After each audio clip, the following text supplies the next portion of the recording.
Welcome back to my vlog, Charles the Barber, ang nag-isang barbero na, vlogger pa. Okay, bago ang lahat ay shoutout muna tayo kay Kuya Kuisweng Barber. Shoutout idol. Shoutout sa'yo brother. Okay, ngayon ay gupit tayo ng broken hearted. Itong customer na ito ay, medyo bigo sa pag-ibig ito eh. Ang request niya ay yun daw, magsisisi yung babae kapag nakita ang kanyang bagong gupit ba.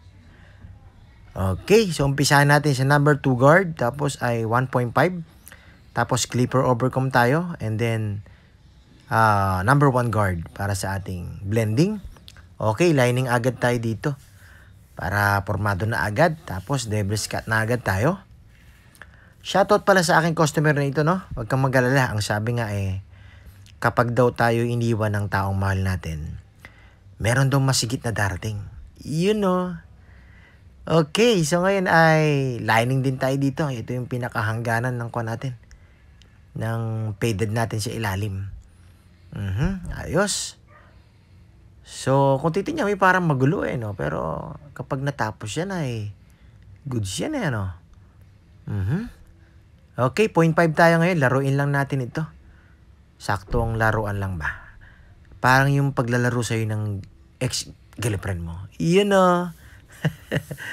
Ganon talaga yung pag-ibig. Minsan may mawawala. Minsan mayroon darating. So, ganon talaga. Kailangan lang ipag-pray natin sa Panginoon yan na magkaroon tayo ng girlfriend na talagang mamahalin tayo.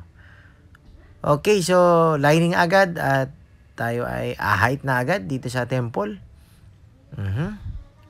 Tanda lang dahil medyo mapurol ngayon ng blade ay. Kakaiba ang dur ko ngayon Okay. Linis na agad. Formado na. Ahit na natin tong ilalim na ito para medyo malinis na tingnan.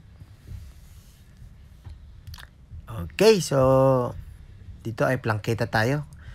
Kunin natin itong mga komba, ang tawag dito, may mga buhok-buhok ba na lagpas. Number 2 guard ang gamit natin dito para sa ating unang blending, tapos ay tayo dito, no guard tayo dito, tapos all the way open, tapos ay zero gap natin or naka-close, open yata ito, close, tama ba, sandun lang sa dalawa, nilaro ko lang yan. Okay, so pag nakita natin ang tamang blending na ay gamit tayo ng detailer agad, gamit ang 2299 natin. Okay, ito pang faded talaga itong na ito Okay, tanggalin natin yung mga komba rito, mga wag-wag ba. Okay, tapos ngayon ay basahin na natin at tanggalin natin itong lampas-lampas na buhok na ito. Tapos ay bawas na tayo. Konti lang ang bilin. Ay iba-brush up daw niya ito Tanggalin lang natin yung yung di pantay-pantay ba. Kasi ang reklamo nitong pogi na ito ay yung gumupit daw sa kanya nung nakaraan ay minadali So, kailangan pa natin mag-recover nito, o makeover ba? Ayusin natin ito. Okay, so nakikita ko ng forma, Ito na ang forma niya, Okay, ang level is cut, bumagay sa kanya. Naku po, magsisisi yung babaeng nang iwan dito, naku, kung ako sa'yo, balikan mo na at i-chat mo na.